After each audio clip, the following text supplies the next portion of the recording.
السلام علیکم ورحمت الله وبرکاتو.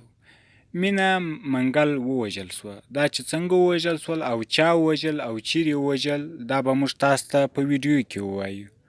دوستانو که چیرې تاسې زموږ د یوټیوب په چینل کې نوي یاست نو زموږ د یوټیوب چینل سره سبسکرایب کړئ او په بغل کې د ګنټۍ نښان هم ووهئ ترڅو زموږ هره نوې ویډیو تاسو ته پر وخت در ورسیږي.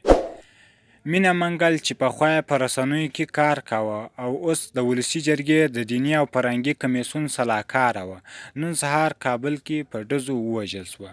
په کابل کې په داسې ځای کې په ډزو ووژل سوه چې د کابل تر ټولو امنیتي او خوندي سیمه وه.